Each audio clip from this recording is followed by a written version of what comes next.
할렐루야, 반갑습니다. 오늘은 부활절 후 세 번째 주일입니다. 이 시간 하나님께 경건한 마음으로 예배드리도록 하겠습니다.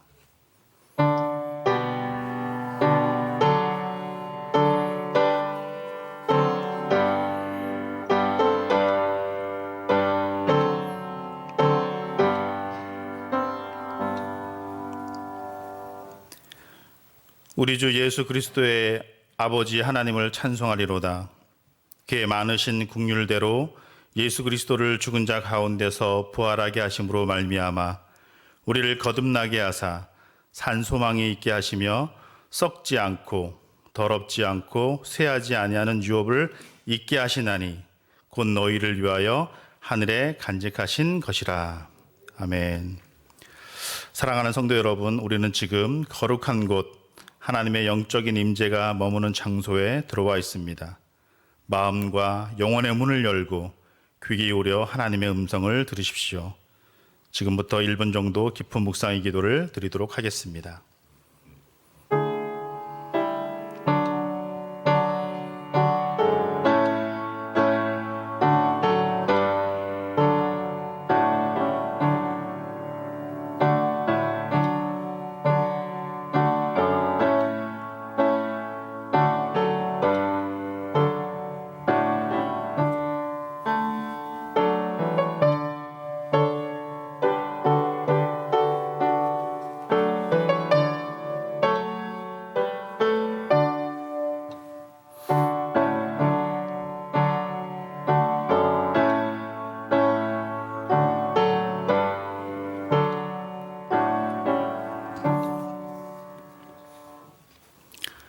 찬송을 받으시기에 합당하신 창조주 하나님, 주님의 은총 속에 실록이 짙어가는 계절이 되었습니다.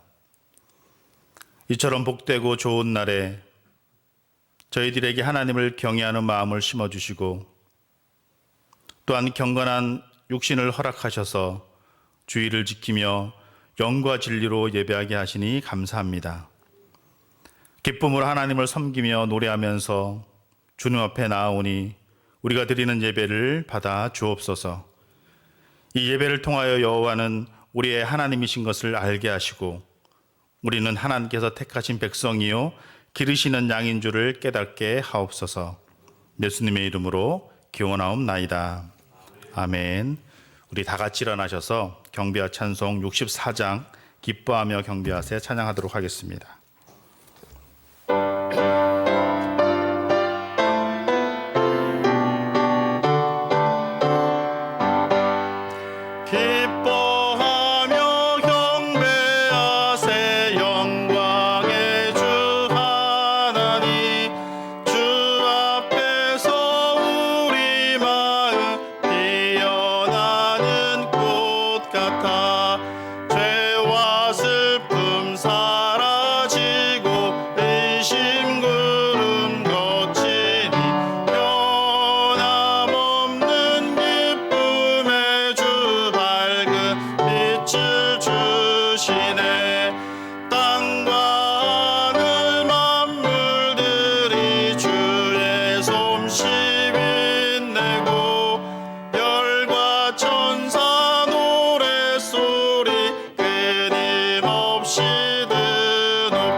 찬찬송 부르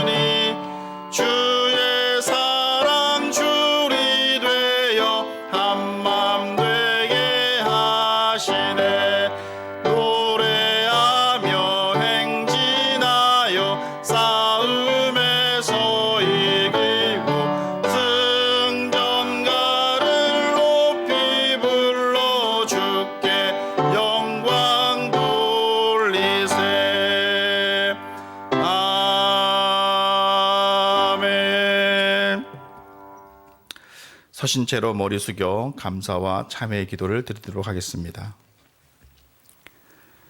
사랑과 은혜가 풍성하신 하나님, 코로나19 전염병의 위기 속에서도 병에 걸리지 않게 지켜주시고 살아갈 수 있도록 은혜를 주셔서 감사드립니다. 한 주간의 삶을 돌아보며 참회의 기도를 드립니다. 신앙인으로 살았나 묵상합니다. 한 주간 살았던 우리의 모습 속에 신앙의 그림자도 없었습니다. 슬프고 가슴이 아픕니다. 사랑을 하며 살았나 생각해 보니 사랑하기보다는 미워하기에 바빴습니다. 참으로 추하게 살았습니다. 말씀을 실천하였나 묵상하니 실천하기에 앞서 기억하는 것도 잊고 살았습니다. 참으로 미련하게 살았습니다. 무엇이 우리를 그렇게 바쁘게 했는지 하나님도 잊고 살았고 주님도 잊고 살았습니다. 우리의 삶을 돌아보니 죄뿐인 것을 이 시간 고백합니다. 하루를 살아도 죄 아래 살았고 한 시간을 살아도 죄 아래 살았습니다. 죄 많은 저희들을 십자가의 보혈의 피로 다시 정결케 하여 주시고 죄의 본성에서 벗어나 의롭게 살게 하옵소서. 죄의 본성에서 벗어나 진실하게 살게 하옵소서. 지금은 하나님과 나만이 아는 은밀한 죄를 생각하며 우리 구주 예수 그리스도의 이름으로 묵묵히 참회의 기도를 계속하여 드립니다. 아멘.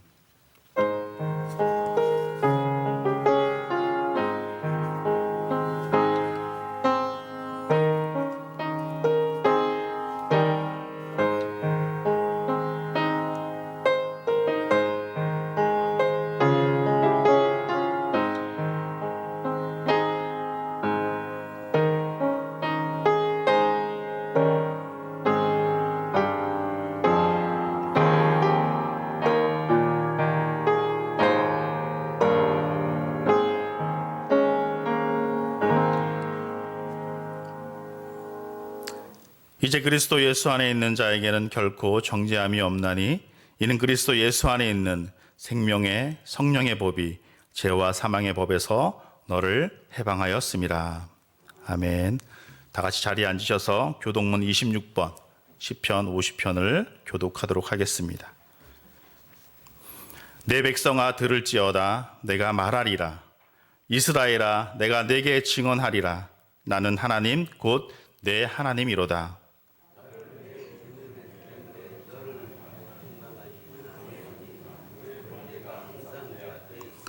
내가 내 집에서 소수나 내 우리에서 순염소를 가져가지 아니하리니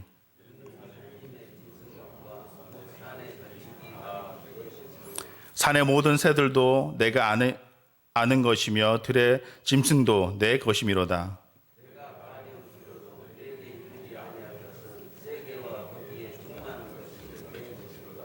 내가 수소의 고기를 먹으며 염소의 피를 마시겠느냐.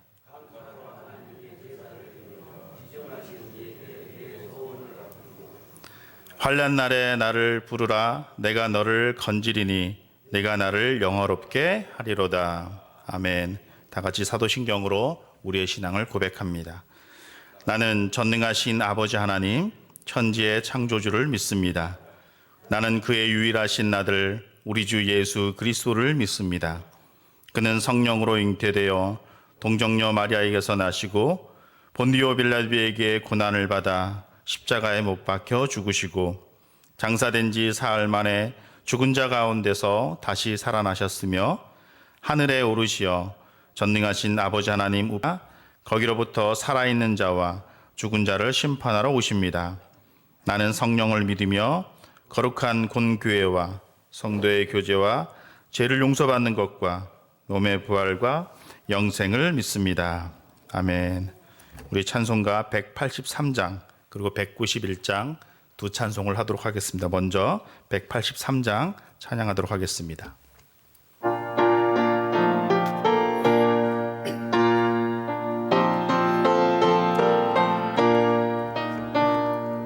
빈들의 마른 풀같이 시들은 나의 영혼 주님의 약속한 성령 간절히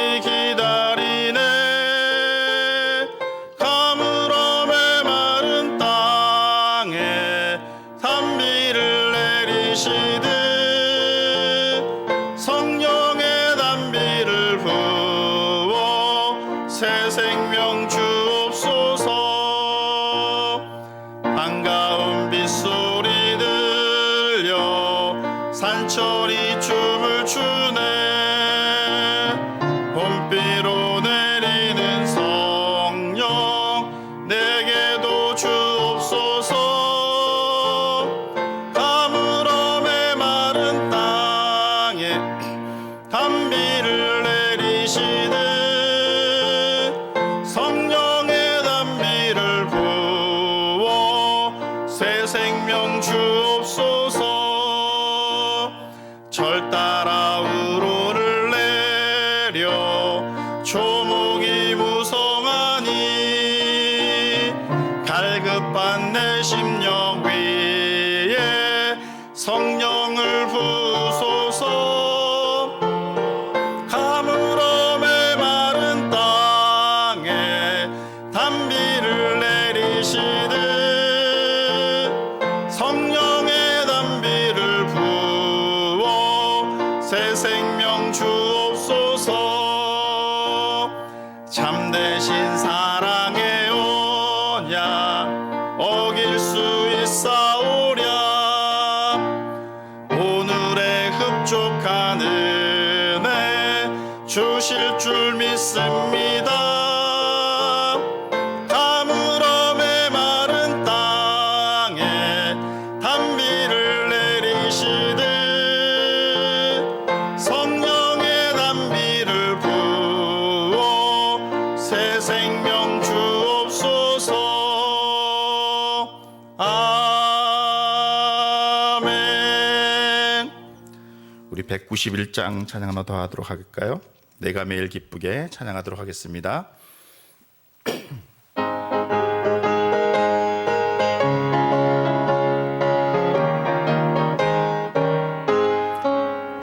내가 매일 기쁘게 순례의 길 행함은 주의 팔이 나를 안보함이요. 내가 주의 큰 복을 받는 참된 비결은 주의 영이 함께함이라. 아멘. 성령이 계시네. 할렐루야 함께 하시네. 좁은 길을 걸으며 밤낮 기뻐하는 것 주의 영이 함께함이라. 아멘. 전에 죄에 빠져서 평안함이 없을 때 예수 십자가의 공로 힘입어 그 발 아래 엎드려 참된 평화 얻음은 주의 영이 함께함이라. 아멘. 성령이 계시네. 할렐루야 함께 하시네. 좁은 길을 걸으며 밤낮 기뻐하는 것 주의 영이 함께함이라. 아멘. 나와 동행하시고 모든 염려하시니 나는 숲의 새와 같이 기쁘다. 내가 기쁜 마음으로 주의 뜻을 행함은 주의 영이 함께함이라. 아멘. 성령이 계시네. 할렐루야 함께 하시네. 좁은 길을 걸으며 밤낮 기뻐하는 것 주의 영이 함께함이라. 아멘. 세상 모든 욕망과 모든 정욕은 십자가에 이미 못을 박았네. 어두운 밤이 지나고 무거운 짐 벗으니 주의 영이 함께함이라. 아멘. 성령이 계시네. 할렐루야 함께 하시네. 좁은 길을 걸으며 밤낮 기뻐하는 것 주의 영이 함께함이라. 아멘.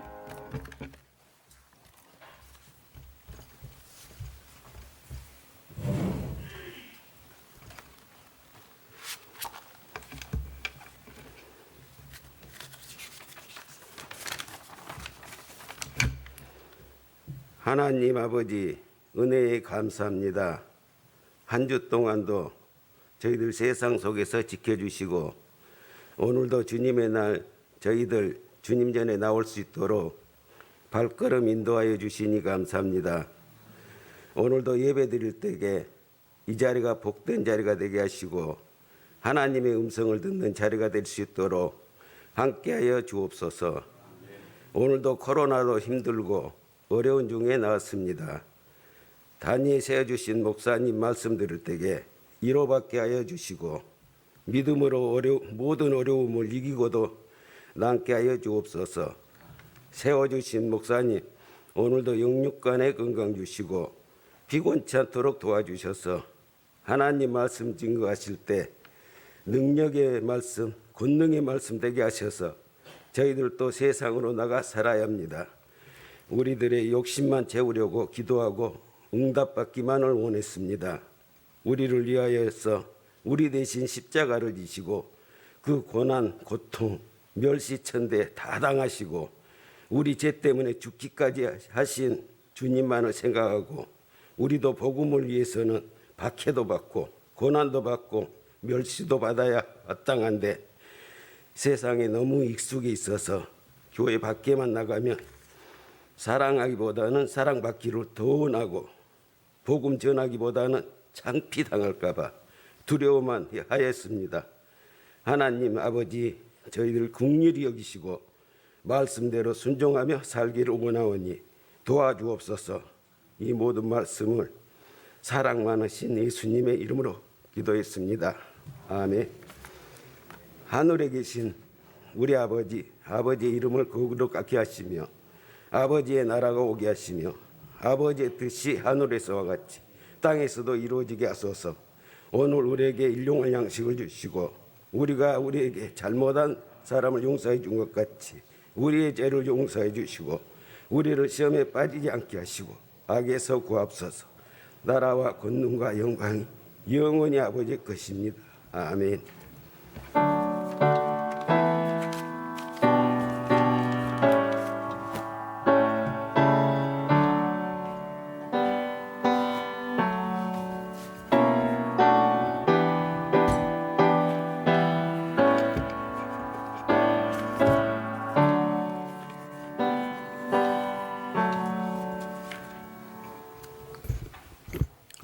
오늘 우리에게 주신 하나님의 말씀은 빌립보서 4장 4절부터 7절까지입니다.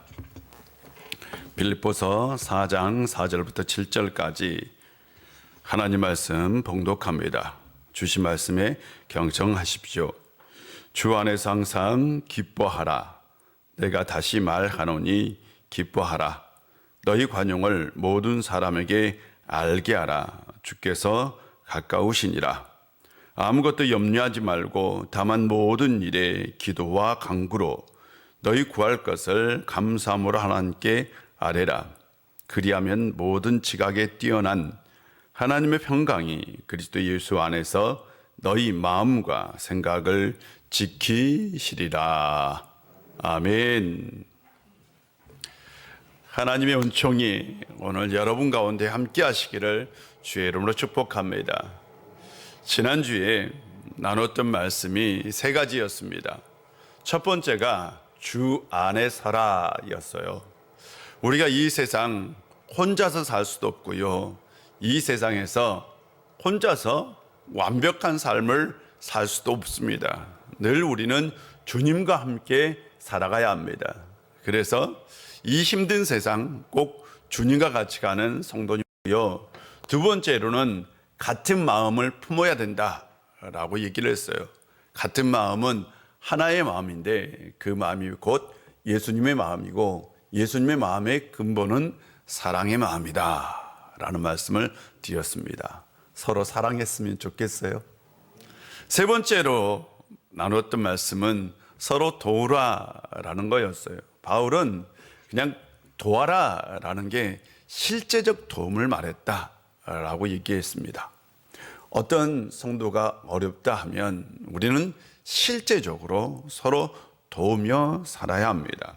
이 세 가지, 주 안에 살아, 같은 마음을 품으라, 서로 도우라, 이 말씀을 하나하나 실천해 보았는지 모르겠습니다. 하나님께서 틀림없이 함께 해주시고 여러분의 인생 가운데 도움을 주실 줄로 믿습니다. 오늘 우리가 나눌 설교는 바로 기쁨을 누리는 비결입니다. 오늘 본문에는 기뻐하라 라는 말이 2번이나 반복되어 나오고 있습니다. 기쁨이란 일반적으로 어떤 만족감에 의해서 오는 우리의 감정을 말합니다. 뭔가 채워졌어요. 뭔가 만족되었어요. 그래서 오는 감정의 상태를 기쁨이라고 얘기합니다. 그러므로 기쁨은 반드시 무엇인가를 통해서 오는 겁니다. 그냥 저절로 생기는 건 아닙니다. 반드시 뭔가 만족이 되었을 때에 오는 거죠. 그래서 우리는 이렇게 표현합니다.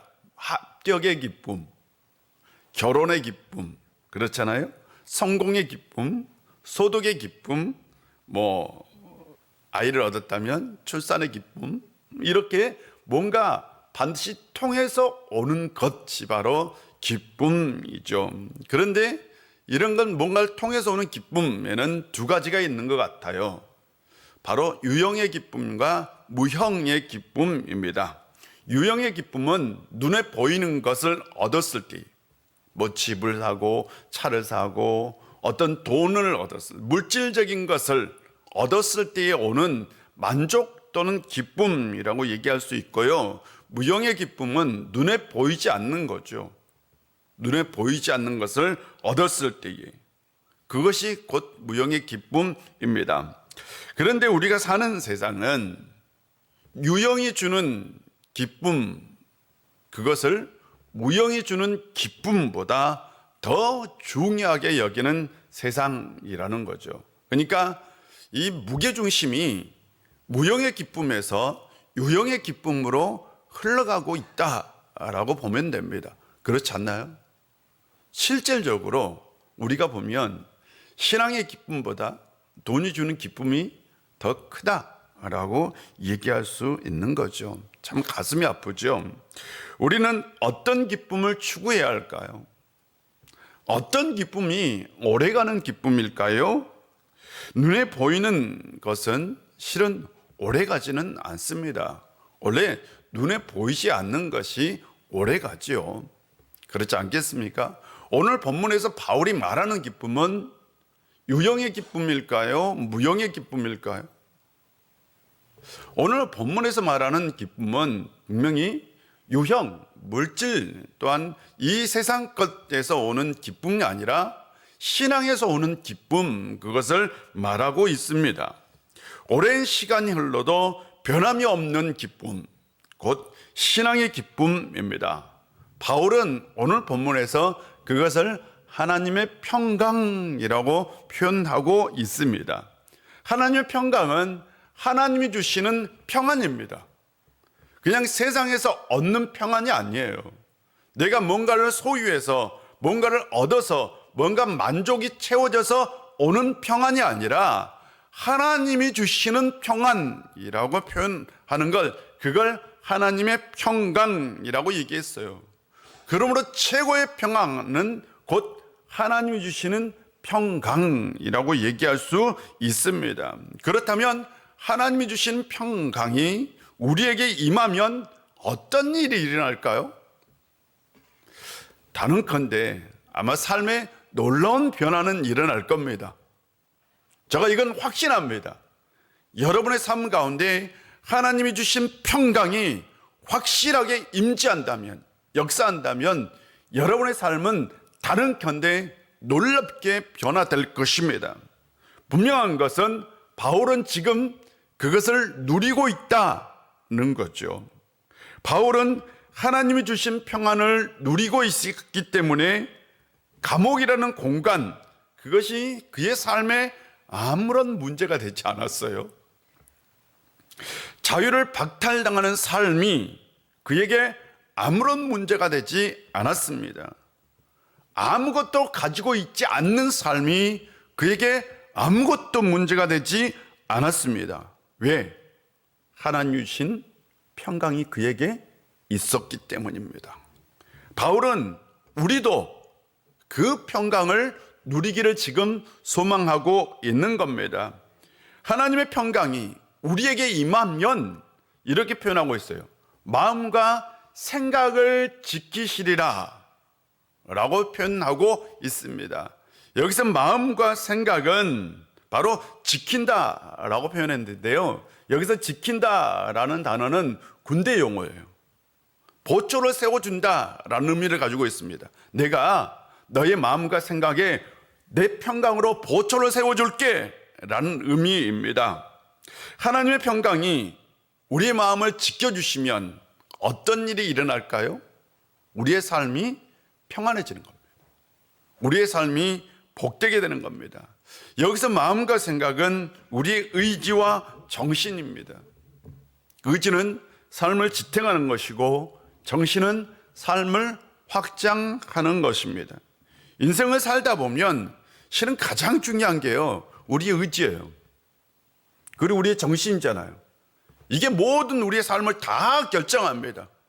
여러분, 실제적으로 우리의 삶을 결정하는 건 우리 내면에 있잖아요. 우리의 의지이고 또한 뭐예요? 우리의 정신이 우리의 삶을 결정합니다. 우리의 행복을 결정하는 것도, 우리의 기쁨을 결정하는 것도 다 우리의 의지에 있고 우리의 정신에 있는 겁니다.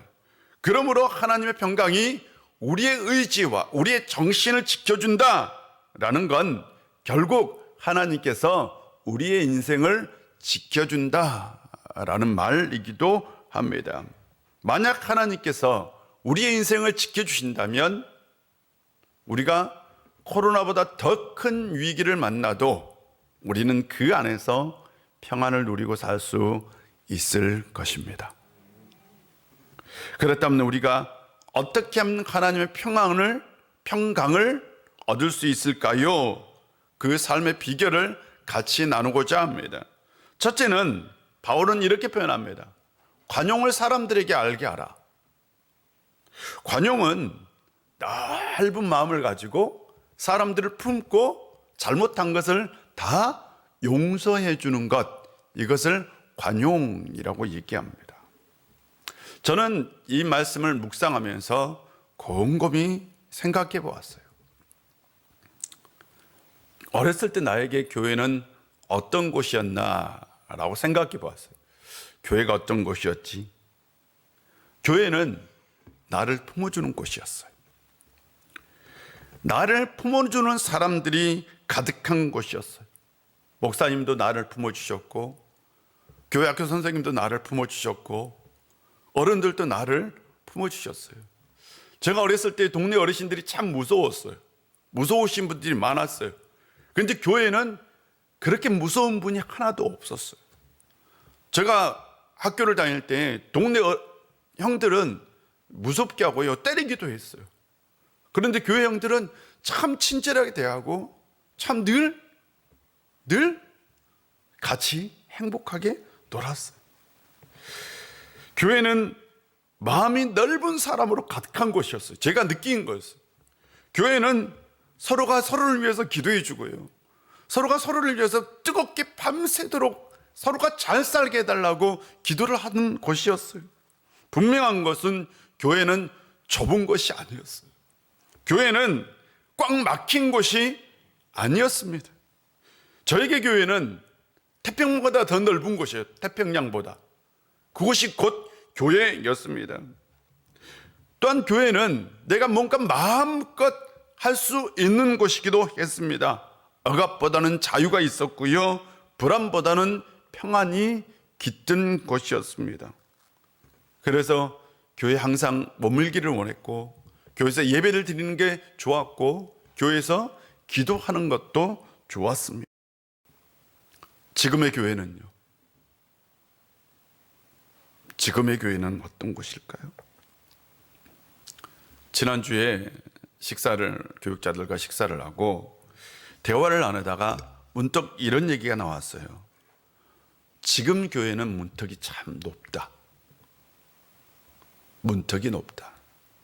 낮은 사람들, 상처가 있는 사람들, 고통당한 사람들, 죄를 지은 사람들, 가난한 사람들, 소외당한 사람들, 그들을 우리가 마음을 열고 넓은 마음으로 받아들일 수 있을까?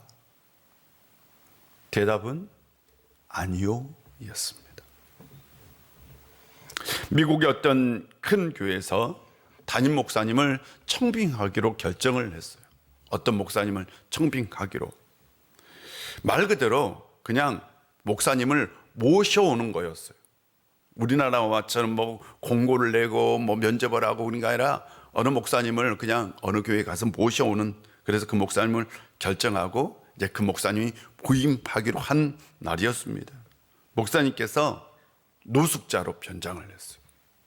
그리고 사람들 사이로 들어갔습니다. 사람들이 이 목사님을 당연히 알아보지 못했어요. 목사님은 30분 동안 교인들 사이를 예배 시작하기 전에 돌아다니면서 구걸을 했어요. 밥을 사 먹을 수 있는 돈을 좀 달라고 구걸도 하고요. 또한 인사도 했어요. 근데 딱 한 사람만 인사를 받아줬다 그래요. 예배가 시작되자 안내위원은 그 목사님에게 제일 뒤에 가서 앉아 있으라고, 당신 제일 뒤에 구석진 자리에 앉아 있으라고.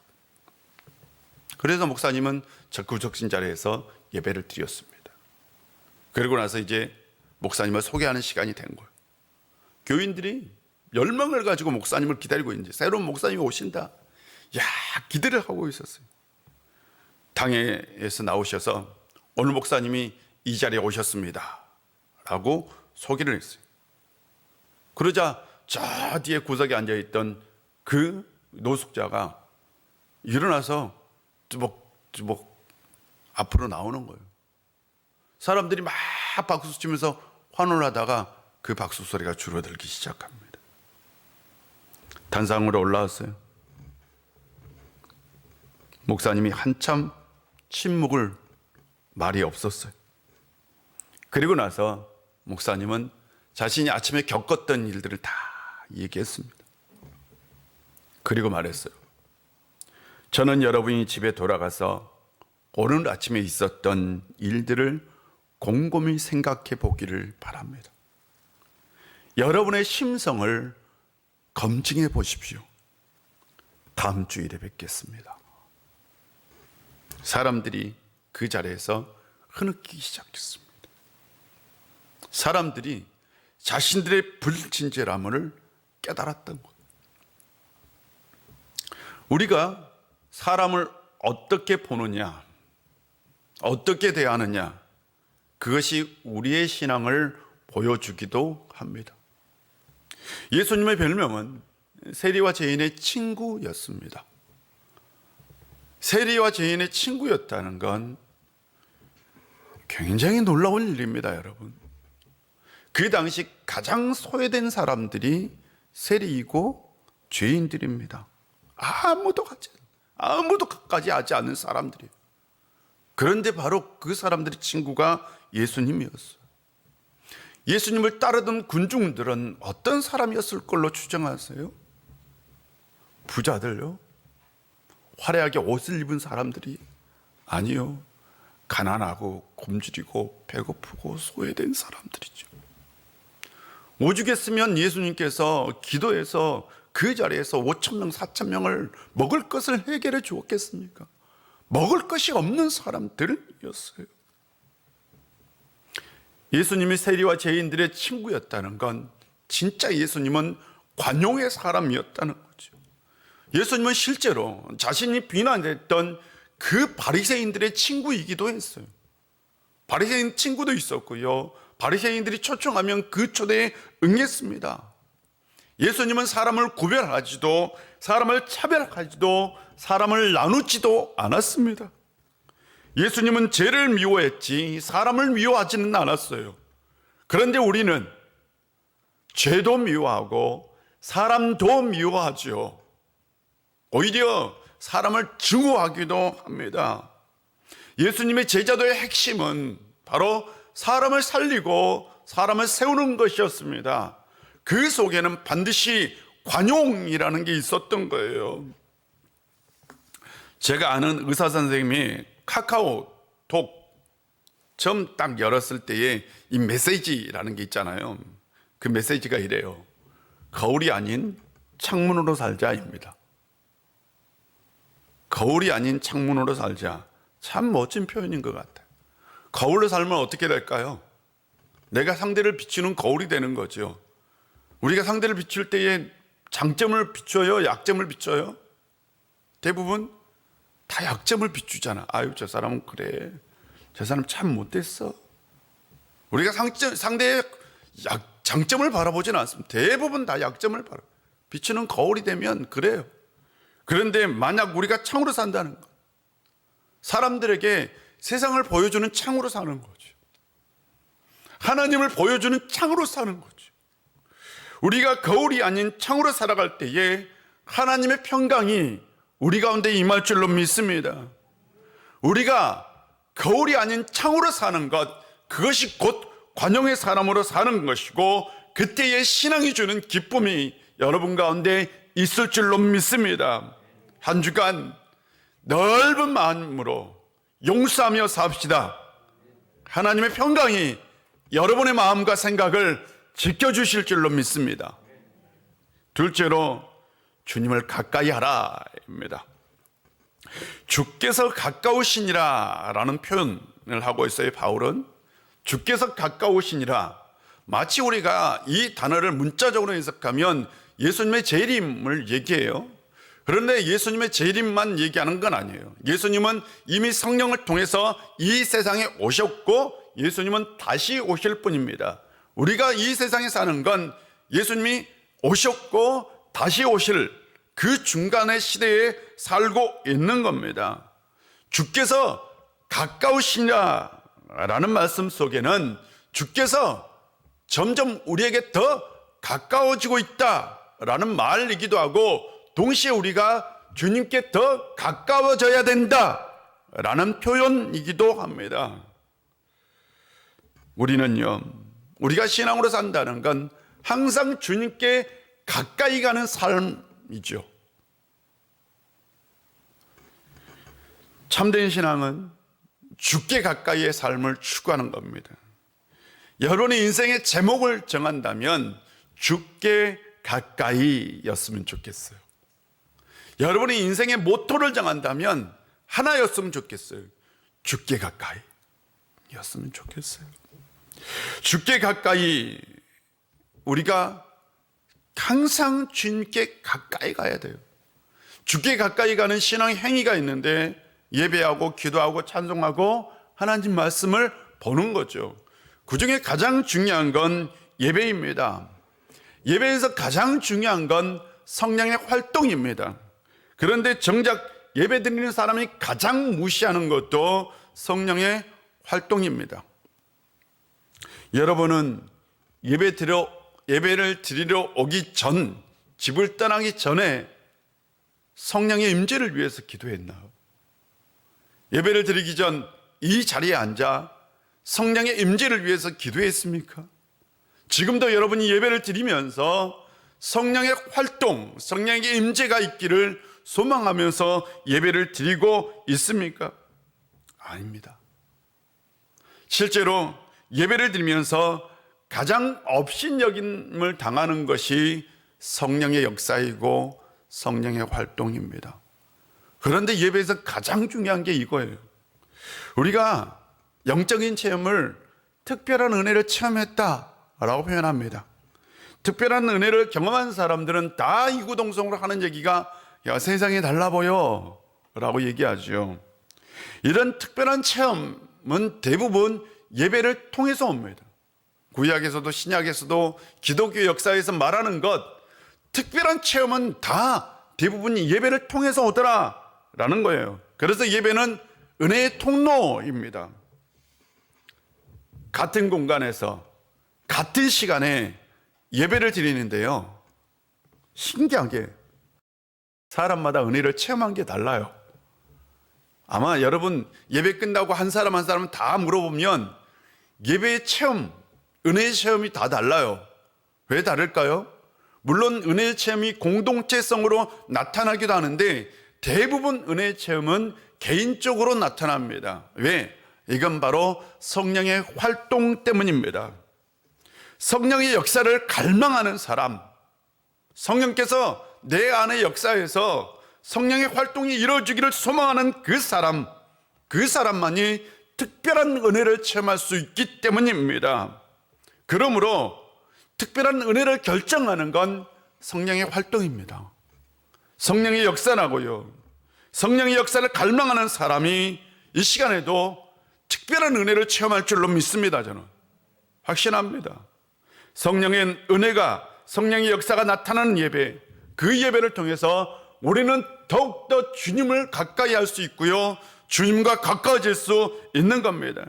주님께 가까워질 때에 하나님의 평강이 우리 가운데 임하는 겁니다. 사랑하는 성도 여러분, 항상 영적인 자리, 예배의 자리에 들어가기 전에 성령의 임재를 위해서 기도하십시오. 그때 여러분이 더욱더 주님께 가까워질 줄 믿습니다. 주님께 가까워질 때에 하나님이 주신 그 평강이 우리 가운데 넘쳐날 줄 믿습니다. 하나님이 평강이 우리 가운데 넘쳐날 때에 우리 안에 신적인 기쁨이 가득하게 될 것입니다. 세 번째, 아무것도 염려하지 말고 감사함으로 기도하라 라고 얘기합니다. 여러분, 기도할 때에 딱 기도라는 단어를 들었을 때 떠오르는 이미지는 뭐예요? 있을 건데요. 기도, 어떤 이미지가 떠오릅니까? 기도하면 떠오르는 이미지는 대부분 내가 예배당에서 두 손을 모으고 하나님 제발 저를 좀 도와주세요. 간청의 이미지입니다. 간청하는 것. 우리가 기도를 생각할 때의 대표적인 이미지는 간청입니다. 간청의 이면에는 하나님 앞에 서다라는 것이 있습니다.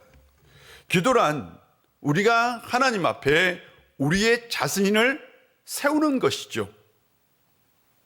우리가 하나님 앞에 우리 자신을 세우는 것이 기도입니다.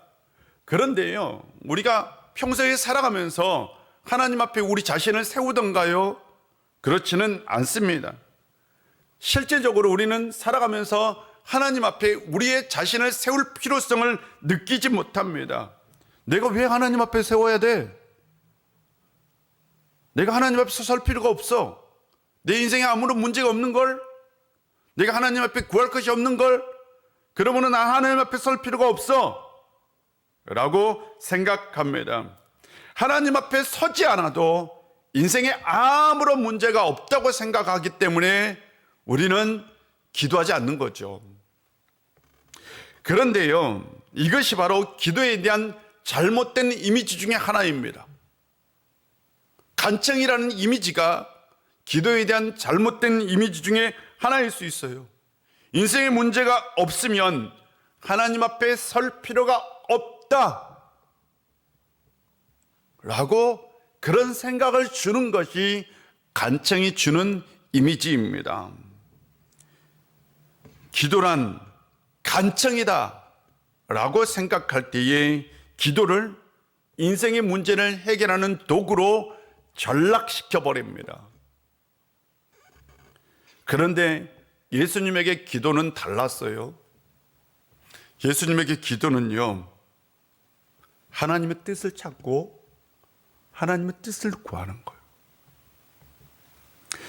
예수님에게 기도는 삶을 찾아가는 방법, 삶을 내가 하나님의 뜻에 맞추는 방법을 찾는 것이 바로 기도였어요.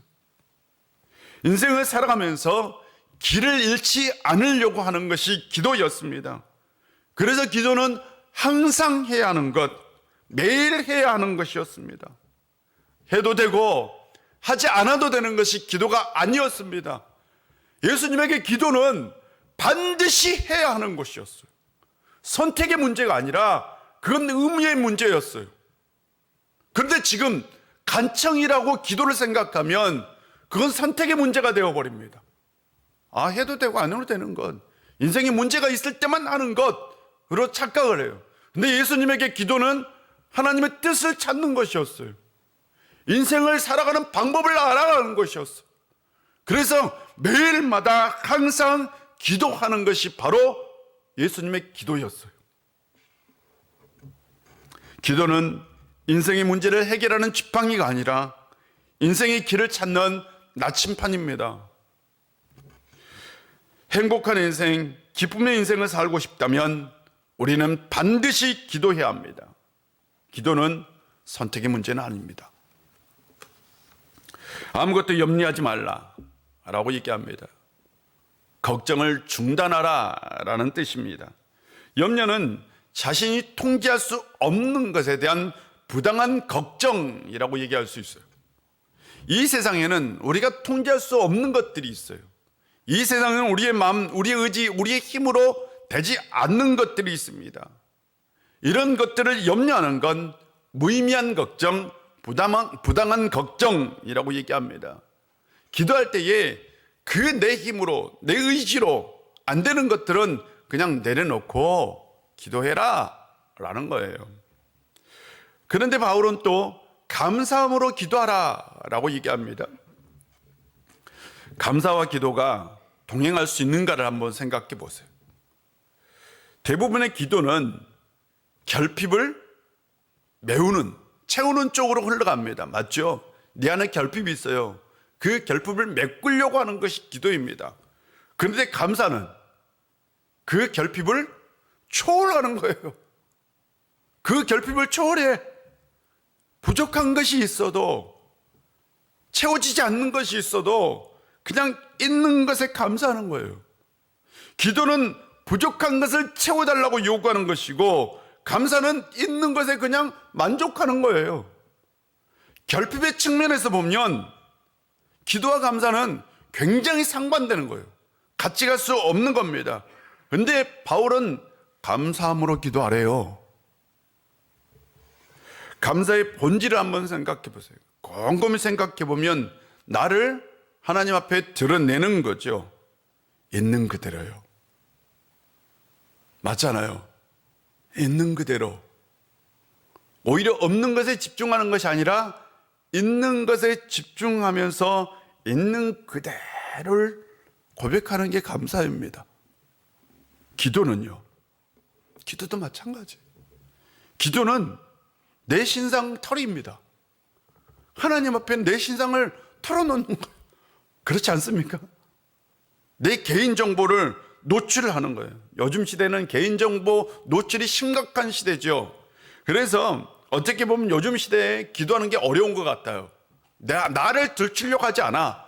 요즘 사람들의 본성이 나를 감추고 싶어요. 근데 기도는 뭐예요? 나를 노출하는 겁니다. 나를 그대로 있는 그대로 감춤이 없이 하물며 욕심까지 욕망까지 들춰내는 것이 뭐예요? 기도잖아요. 그런 의미에서 감사와 기도는 같아요. 감사와 기도는 두 개 다 있는 그대로의 나 자신을 하나님 앞에 드러내놓는 겁니다. 그러므로 바울은 감사함으로 기도하라 라고 얘기합니다. 사랑하는 성도 여러분, 우리가 어떤 일이 있다 할지라도, 하물며 기도할 수 없는 상황이 온다 할지라도 우리는 감사하며 기도해야 합니다. 기도는 선택의 문제가 아니라 의미의 문제입니다. 평강을 누리고 싶다면, 기쁨의 삶을 살고 싶다면 기도하십시오. 한 주간 기도하는 성도님들 되시기를 바랍니다. 오늘 우리는 세 가지를 나누었습니다. 평강을 얻기 위해서, 신앙적인 기쁨을 누리기 위해서 세 가지 삶을 실천해야 합니다. 첫 번째로는 관용입니다. 두 번째로는 주님을 더욱더 가까이 하는 것입니다. 세 번째로는 감사함으로 기도하는 겁니다. 이 세 가지를 실천할 때에 하나님의 평강이 여러분의 생각과 여러분의 마음을 지켜주실 줄 믿습니다. 신적인 기쁨이 여러분의 인생 가운데 가득할 줄로 믿습니다. 기도하겠습니다. 아버지 하나님, 오늘도 우리 가운데 함께 해주시고 은혜 주셔서 참 감사합니다. 주 안에서 기뻐하라. 너희 관용을 알게 하라. 주께서 가까우시니라. 너희 그것을 감사함으로 아뢰라. 그리하면 하나님의 평강이 너희 마음과 생각을 지키시리라 라는 말씀을 우리가 기억하면서 한 주간 살아갈 때에 우리의 넓은 마음을, 그리고 주님께 더욱더 가까이 가며 감사함으로 기도해서 하나님이 주신 그 놀라운 평강을 누리며 살 수 있는 저희들 되게 하여 주옵소서. 예수님의 이름으로 기도합니다. 아멘. 다 같이 일어나셔서 찬송가 446장입니다.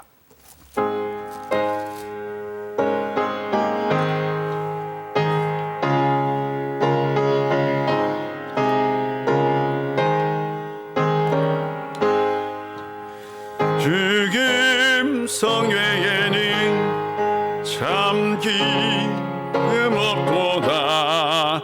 날 사랑하신 주 내게 계시옵소서. 기쁘고 기쁘도다. 항상 기쁘도다. 나 주께 왔사오니 주옵소서. 나 주께 왔으니 복 주시옵소서. 주 함께 계시면 시험이기네. 기쁘고 기쁘도다. 항상 기쁘도다. 나 주께 왔사오니 복 주옵소서. 떠나가시면 내 생명 어때네. 기쁘나 슬플 때 내게 계시옵소서. 기쁘고 기쁘도다. 항상 기쁘도다. 나 주께 왔사오니 복 주옵소서. 그 귀한 언약을 이루어 주시고 명령 따를 때 내게 계시옵소서. 기쁘고 기쁘도다. 항상 기쁘도다. 나 주께 왔사오니 복 주옵소서. 아멘.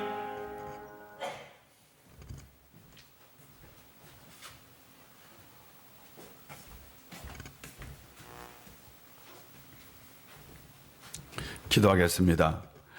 하나님 아버지, 오늘도 우리를 주의 전으로 불러주셔서 참 감사합니다. 또한 우리가 주여 전에 나올 수 없어서 영상으로 예배드릴 수 있게 은혜 주신 것도 감사드립니다. 우리가 절대로 주님 앞을 떠나지 않게 하여 주시고 주님과 동행하는 삶, 주님을 가까이 하는 삶을 살게 하여 주옵소서. 이 시간 우리가 한 주간 주님께서 우리에게 주신 은혜에 감사해서 빈손으로 나오지 아니하고 정성껏 마음을 모아서 예물을 준비하여 드렸습니다. 아버지 하나님, 드리는 손길 한 분 한 분 다 기억하여 주옵소서. 힘들고 어려운 삶 가운데, 또한 절망적인 삶 가운데, 또한 낙심되는 삶 가운데 있는 성도뿐만 아니라 예물을 드리는 모든 성도님들에게 하늘의 신령한 은혜로 땅의 기름진 복으로 꼭꼭 채워 주옵소서. 이 예물을 주님 앞에 드릴 때에 하나님의 나라에 쓰여질 수 있도록, 하나님 나라가 확장되도록 교회가 날마다 거룩하게 세워지고 맡겨진 사명을 잘 감당할 수 있도록 그 마음으로 드렸사오니 꼭 이루어지게 하여 주옵소서. 한 주간 우리는 살아갈 겁니다. 우리는 힘든 삶을 살 수도 있고 복된 삶을 살 수도 있고 평안의 삶을 살 수도 있습니다.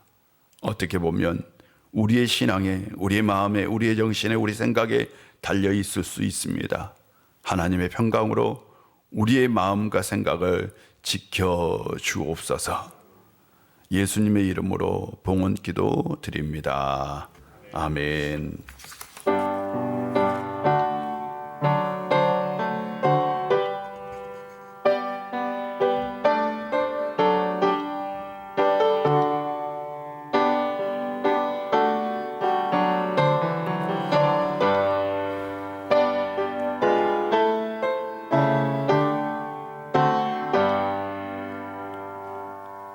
자리에 앉아 주시고요.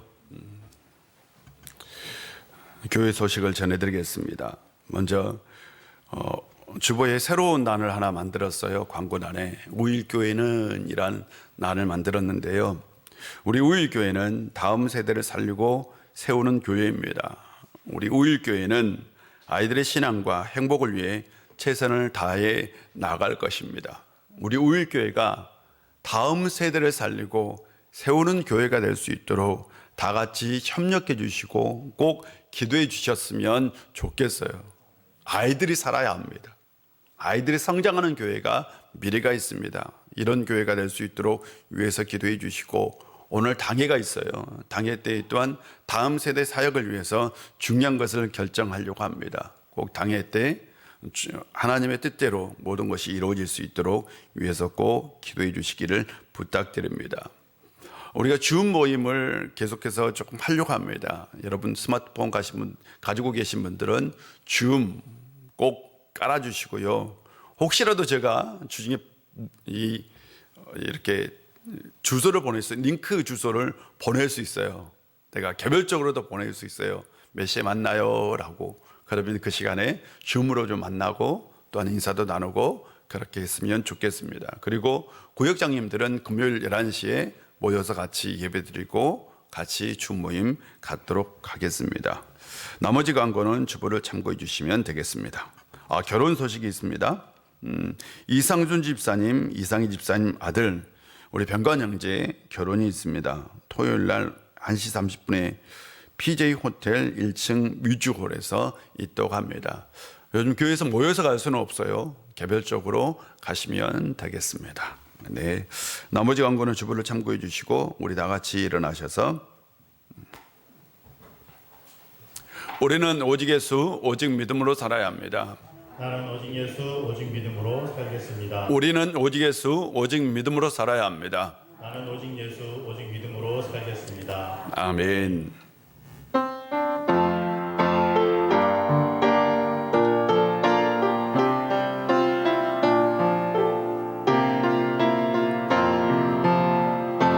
진정한 예배가 숨쉬는 교회, 주님이 주인 되시는 교회, 말씀의 기도가 쌓이는 교회, 최고의 찬양을 드리는 교회, 말씀이 살아 움직이는 교회, 성도의 사랑이 넘치는 교회, 섬김과 헌신이 기쁨이 되어 열매 맺는 아름다운 교회, 주님의 마음 닮아서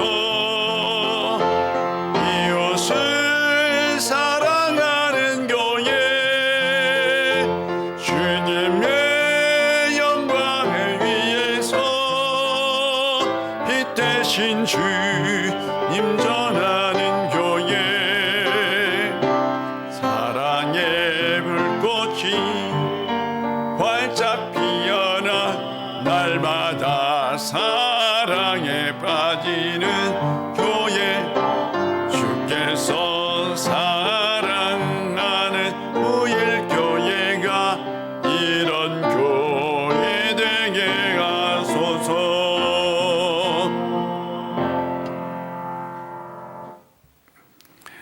십자가의 은총으로 우리에게 구원의 은혜를 베풀어 주신 우리 구주 예수 그리스도의 놀라우신 은혜와 하나님의 무한하신 사랑과 성령의 감동하시고 충만하심의 역사가 관용을 보이고 주님을 가까이 하고 감사함으로 기도해서 하나님이 주신 그 평강을 누리며 살기를 원하는 우리 우일의 모든 권속들과 그들의 삶의 터전과 이 나라와 이 민족 위에 이제부터 영원히 함께 하시기를 간절히 축원하옵나이다.